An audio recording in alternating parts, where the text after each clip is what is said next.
So ayun po mga amigo, andito tayo kay Ate Celsa at kukumpletuhin ko na po yung sa may passport. So 1, 2, 3, 4. Esta amarillo para mi pasaporte. Para Guinea ya está. no va a volver más.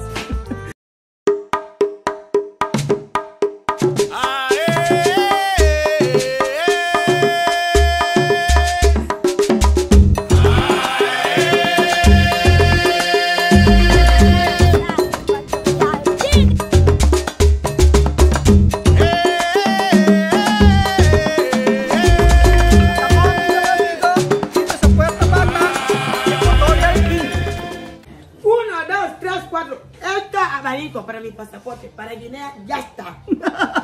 no va a volver más.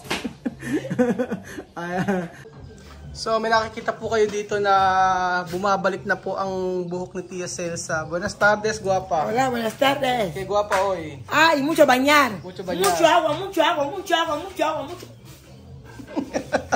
Mucho agua. Ayan ang ¿cuántas veces ahora bañar? Hasta 5, hasta 4. 5. 5 beses daw maligo si Tia Celsa. Napakainit po kasi ngayon dito sa Equatorial Guinea. Ayan, si Alima po ay nagsusulat. Nagdo-drawing pala. Mga drawing ni Mi. Hilig to mag-drawing eh. Donde? ¿Dónde? Esto bebe lilas. Esto quién? A mí. ¿A mí? Esto yo. ¿Dónde? Yo quiero copiar. Ginawa ni Alima. So nandito po yung kamag-anak ni Tia Celsa. 12. At nangangailangan po ng mangungutang. Mangungutang daw siya kay Tia Celsa at mayaman na si Tia Celsa. Sabi ni Tia Celsa, bakit ka umuutang? Meron daw siya sakit, magpapagamot. Ngayon, ang sabi ni Tia Celsa, sige bibigyan kita na pampagamot. Kaso, hindi lahat, sabi niya. Hindi ko lahat ibibigay. So, sabi niya, magpagamot ka, pero kalahati lang yung babayaran ko. Tumatawad si Tia Celsa.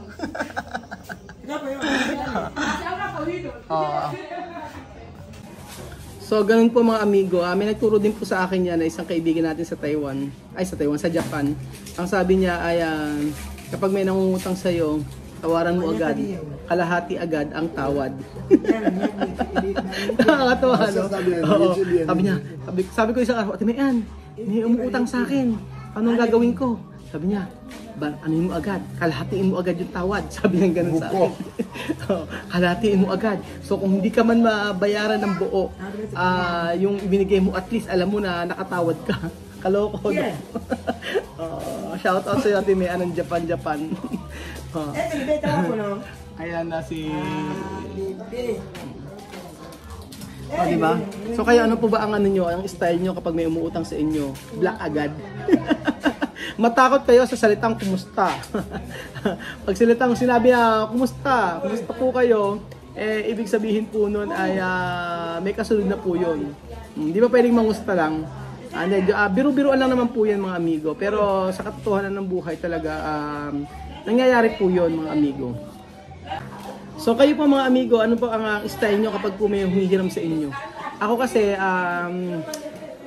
kapag mga kamag-anak, ganun, kapag talagang kailangan, mga emergency, o bigay na lang po. Pero hindi ko, ang style ko, halimbawa po, kagaya nung may nakaraan na may na-ospital, nanghingi ng tulong, kapitbahay namin dati, sabi niya, tatay niya na stroke, ganun.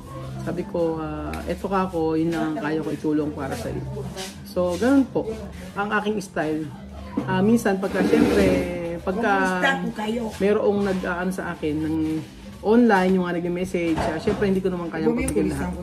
So, ganun po mga amigo. Ang importante po nakatulong sa kahit na ganoong paraan po, kung ano man po yung ibibigay natin. Kaya kayo po, ano ba ang technique na malupit? Technique na malupit.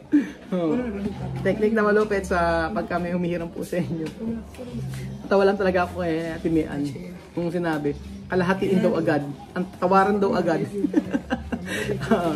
Pero talaga napakahirap po ng buhay talaga sa Pilipinas ngayon. Naranasan ko nang umuwi ako.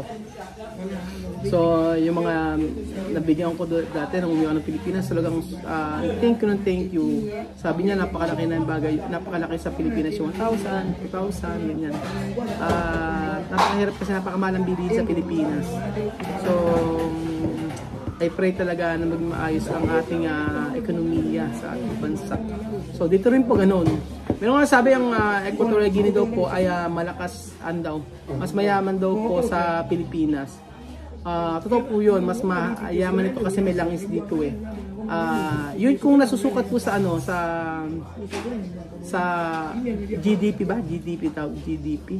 Basta ganoon, sa nasusukat po yung yaman ng bansa doon po. Tama po yung sinabi na yun na mayaman po talaga Equatorial Guinea. Pero syempre may mga bakit hindi sinong mayaman? Ganon. Yun tanong, sinong mayaman? Ganon. Mayaman ba ang tao? Mayaman ba ang mamamayan? Basta ganun po. Pag uwi ko ng Pilipinas, kapag nag-for good ako, isasabihin ko po ang mga pangyayari na ngayon po kasi hindi pwedeng sabihin yung mga ganun. Hindi pwedeng sabihin, hindi ako pwedeng mag-content about sa ganun. Basta yun na po yun. So ayun po mga amigo, antayin po natin si Tia Celsa na nakikipag-diskusyon, nagdidiskusyon kung ano ang gagawin, kung magkano ang itatawad niya. Magkano ang ibibigay ni Tia Celsa.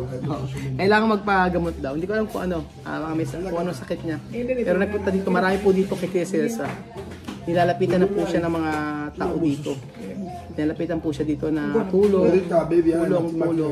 But proud na proud ako sa Tia Celsa dahil nagbibigay siya sa abot ng kanyang makakaya. Pero sabi ko nga, ang kagalingan kay Tia Mame, hindi mo siya maluloko pagka may humingi ka ng tulong sa kanya tapos hindi totoo. Kagaya niya may sakit. Sabi ni Tia Celsa, sige magpagamot ka, pero sasamahan kita. Hindi malala ako, di ba? Samahan kita. So ayun pa mga amigo, ngayong araw po mga meron pang dumating dito na ayan si Paulino. Paulino, ¿qué tal? Paulino está borracho. ¿Quién borracho? ¿Quién borracho yo? Paulino está borracho, Paulino. Ay, perdona Paulino. Paulino no borracho? Sí. No borracho, ¿no? Paulino está ahora no molestar, pero está borracho. Pero Paulino borracho o no? Sí. No borracho o no? Sí, yo borracho, sí. No, pero tú mirar tú no borracho. Mira, ¿cuánto esto? No, yo... ¿Cuánto contar? 1, 2, 3, 4, 5, 6, ¿Esto? 7, ¿Esto cuánto? 8, 9, ¿Esto? 10. Dentro de la sección jurídica. Paulino, ¿está bien? Ano naman kukunin ni Tia Mame? Ano kukunin ni Tia Mame? Ito, tingnan nyo naman. Araw-araw lasing. Ewan ko dito. Pero mabait to si Kuya Paulino. At mabait to si Kuya Paulino. Kaya lang talaga, pag paano nga kukunin ni Tia Mame kung ganito. Maya lasing. Kuya Paulino, ¿cuánto tutumar hoy? ¿Cuánto pastel? ¿Cuánto tutumar? Yo tomar 2 chatos, un castel. ¿Cuánto castel? 2 casteles, un chato. Nada más. 2 castel. Sí, más lo que yo tenía ayer y esto me ha quebrantado. Sí, ahora vete a la casa a dormir. Sí, yo voy a dormir, descansar. A descansar hoy. Sí, ahora vete para descansar.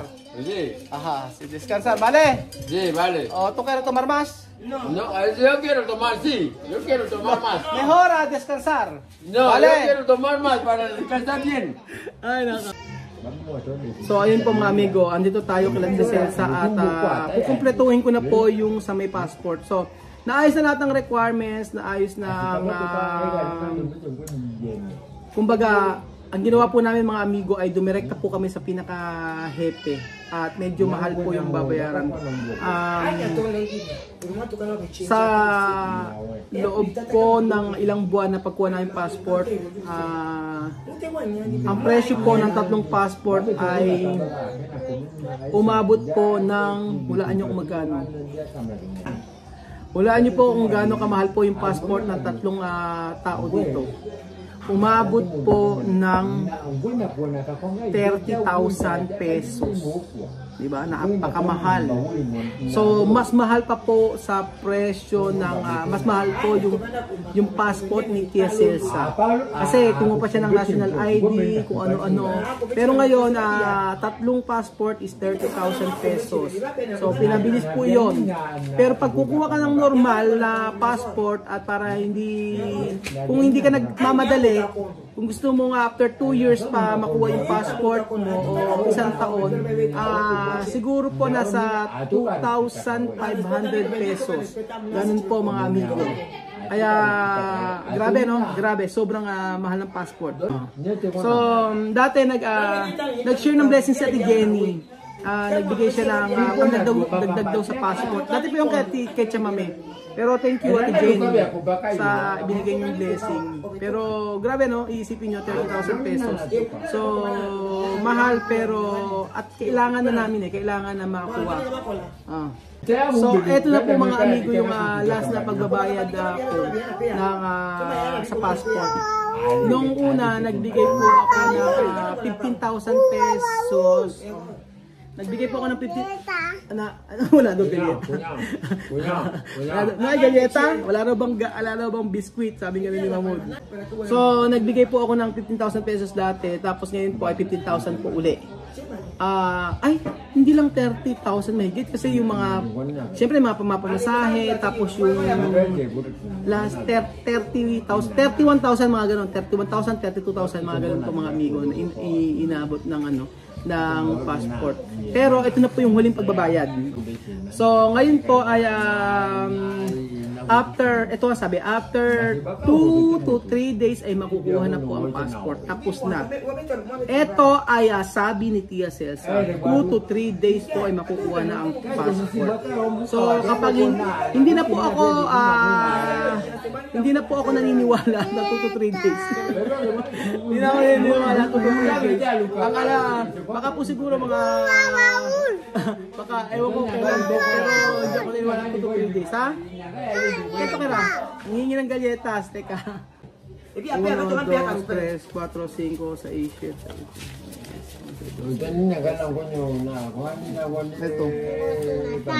Chama, eso de final de pasaporte, ¿no?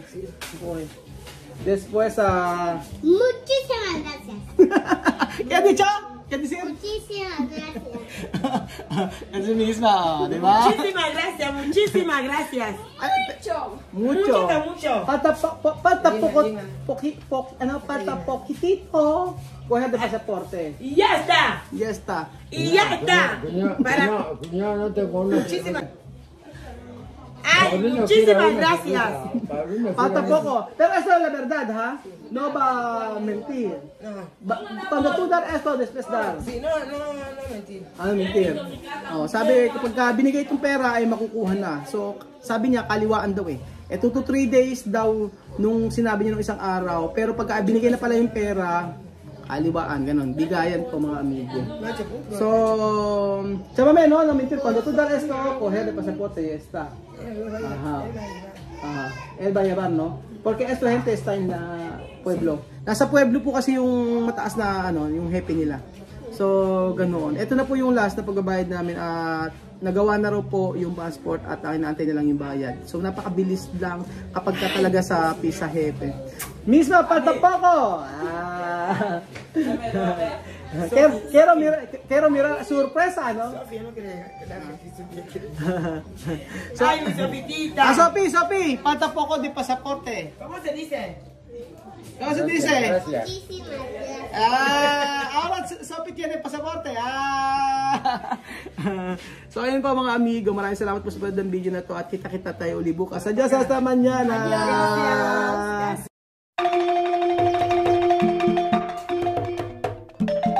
Na-appreciate ko yung paano sila nagdadasal.